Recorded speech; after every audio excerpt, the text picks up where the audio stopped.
Приветствую, друзья! Пока Трамп, Зеленский и прочие маргинальные персонажи рассказывают, как они будут контратаковать русскую армию, мы видим, что, собственно, сегодня также натовские наемники бежали с ряда позиций и, собственно, вынуждены были отступать. Ну и на картах можно заметить, на каких направлениях и где были продвижения. При этом, кстати, натовские наемники, конечно же, это вынуждены подтверждать через «не могу», через «не хочу», но тем не менее, все-таки хоть и с задержкой, но продвижение русской армии публикуют на своих картах. Данный процесс, конечно, сопровождается массовой ликвидацией различных заграничных наемников. И многие меня упрекают, что, мол, я в основном показываю только, собственно, колумбийцев.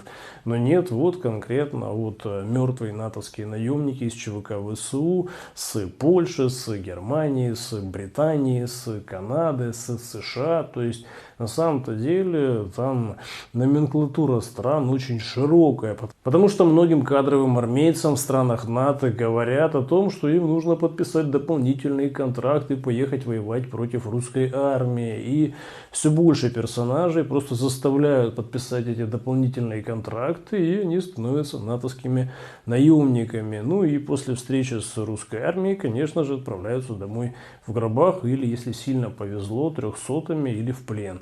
Поэтому сейчас вот такая история на самом-то деле для натовской ЧВК ВСУ является просто будничной. Но наш российский ВПК продолжает радовать. И вот уже очередная партия истребителей Су-35С поставлена в войска производителям. Ну а, собственно, данные самолеты, как мы знаем, очень и очень пригодятся на фронте, потому что именно эти самолеты патрулируют небо для того, чтобы натовские самолеты просто физически не смогли подлететь близко к фронту вместе с вертолетами и различными крупными БПЛА. Ну а другие модификации марки Су, например, Су-34, в это время наносят очень серьезные ракетно-бомбовые удары, в том числе авиабомбами с модулем коррекции планирования по позициям натовских наемников. И, конечно же, особое внимание уделяют позициям операторов натовских FPV-дронов. И, собственно, по этим персонажам бьет не только вот наша авиация, а также на них могут спокойно потратить и ракету, потому что, конечно же,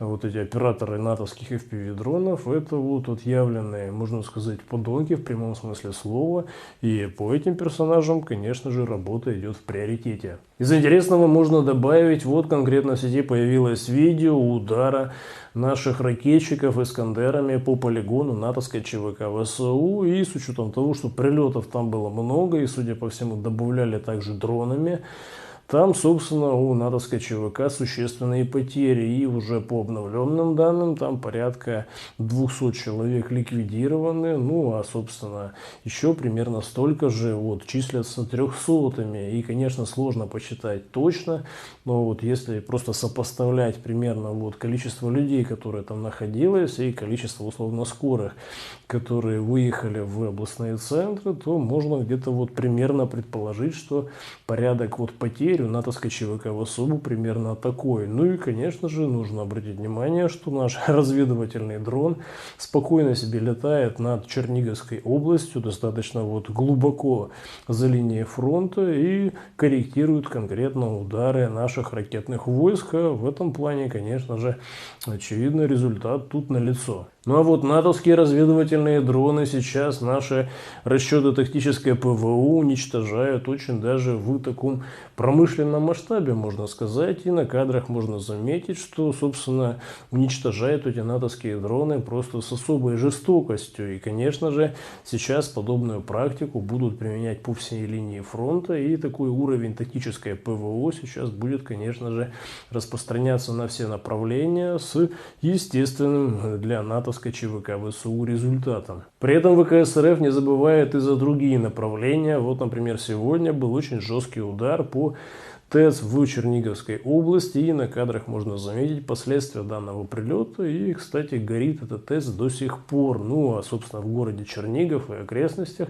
просто пропал свет и вода, и поэтому сейчас там очень серьезные проблемы и перебои с этим всем. И всякое может быть с учетом такой обработки, может быть, даже в Черниговской области скоро начнутся продвижения русской армии. Однако горит сегодня не только на территории натовского недорейха, а и вот в британском городе Суиндоне также очень серьезные проблемы, потому что там, как мы знаем, британская монархия объявила, что они будут строить военные серьезные объекты и делать вооружение для натовской ЧВК ВСУ, и, знаете, что-то пошло не так, и склады начали вдруг взрываться. Ну, а по многочисленной вторичной детонации стало понятно, что это не просто, знаете, где-то удобрение на складе завалялось, а там конкретно очень было много оружия. И таким образом на территории Британии сейчас там просто колоссальный взрыв, который, собственно, показывает, что, возможно, там где-то рядом заметили именно вот этих персонажей, которые, как мы знаем, специализируются на вот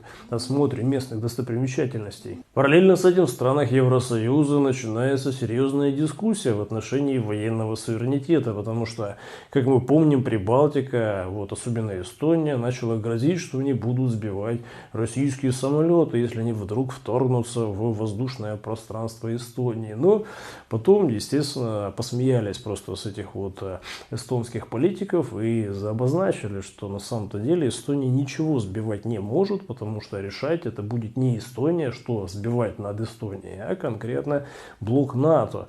И штаб-квартира центральная находится в Вашингтоне, ну а, собственно, такая второстепенная находится в Германии. Поэтому, если вдруг самолеты российские залетят на территорию Эстонии, то в конечном итоге решать, сбивать их или не сбивать, будут все равно в штабе НАТО на территории Германии. Такая же ситуация мы видим, что случилось с Польшей, потому что оказывается, что там у Польши нету тоже военного суверенитета, и там тоже вот ВВС и расчеты ПВО должны согласовывать свою позицию с штабом НАТО. Ну, а польские политики, там польские военные, это всегда, знаете, на подхвате. Их роль, собственно, со стороны смотреть и не мешать. Польша, когда это выяснили, решили уже дать себе на законодательном уровне право сбивать все-таки различные воздушные цели, если им слишком сильно этого захочется.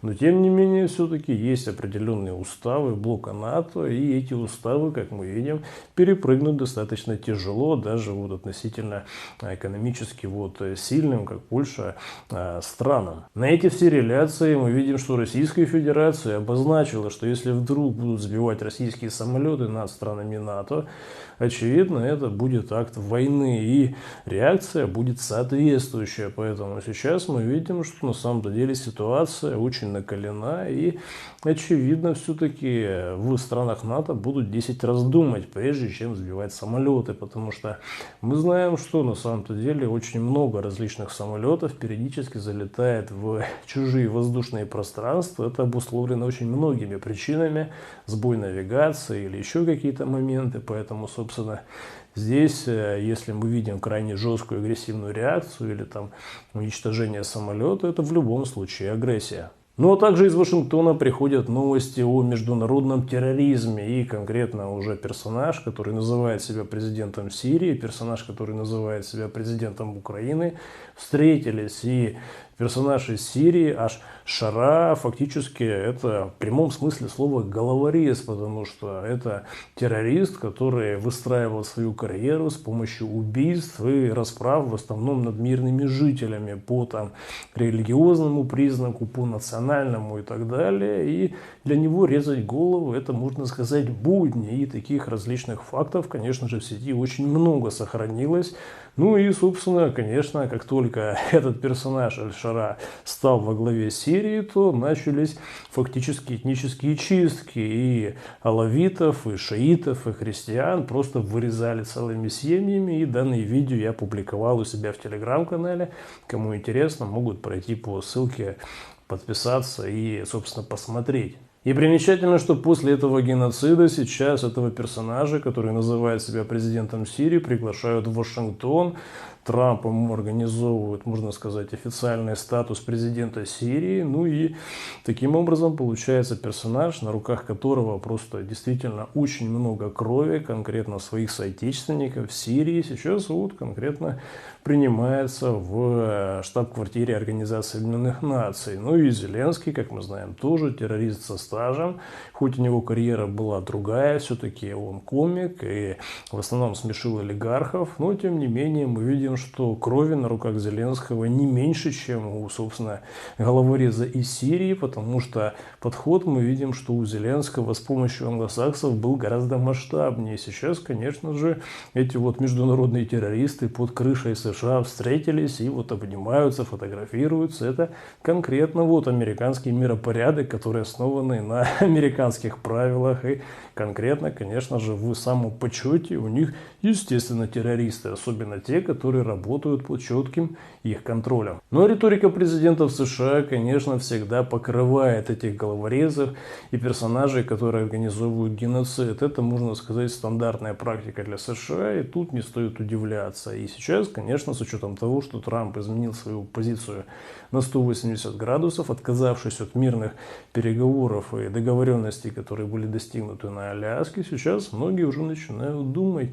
если США занимает такую откровенно вот коммерческую позицию в отношении войны, то кто за это все будет платить? И многие страны по этому поводу серьезно начинают уже комплексовать. Ведь постепенно страны Евросоюза начинают понимать, что именно за их счет сейчас будут, собственно, вести боевые действия против России, ну и, конечно же, обнулять их экономики. И от этого в странах Евросоюза, мягко говоря, не в восторге. И особенный упор будет делаться на Данию, потому что на этой территории много проливов, через которые наш торговый флот российский выходит на международные рынки. Поэтому сейчас американцы с британцами на Дании ставят такой особый прицел. И не случайно там вот на Дании уже который день якобы вот какие-то неизвестные беспилотники летают. И сбить даже эти беспилотники не могут. И уже, конечно же, начинают датчане думать, что это все с российских сухогрузов запускают эти беспилотники, которые причастны к теневому флоту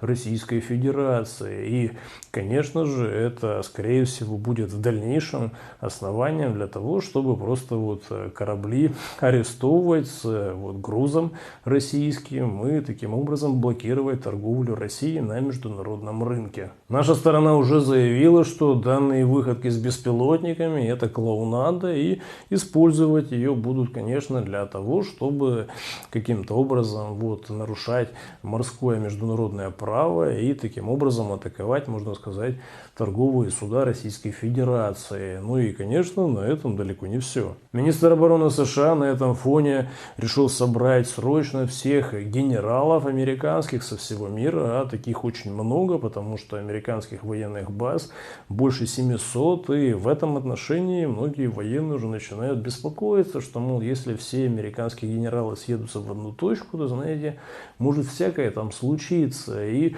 обороноспособность США может серьезно пострадать. Но, тем не менее, это, судя по всему, подготовка к агрессии в отношении Венесуэлы, которую, кстати, американцы открыто и публично готовят уже достаточно долго. Ну и напоследок можно заметить, что Зеленский решил критиковать Грузию за нарушение прав человека и тоталитаризм. Ну а на эти все заявления с Грузией все-таки ему ответили, что Зеленскому нужно просто помыть рот после посещения Белого дома. Ну и на этой оптимистической ноте, конечно же, друзья, на сегодня у меня все. И также не забывайте подписываться на мой канал в мессенджере Мах.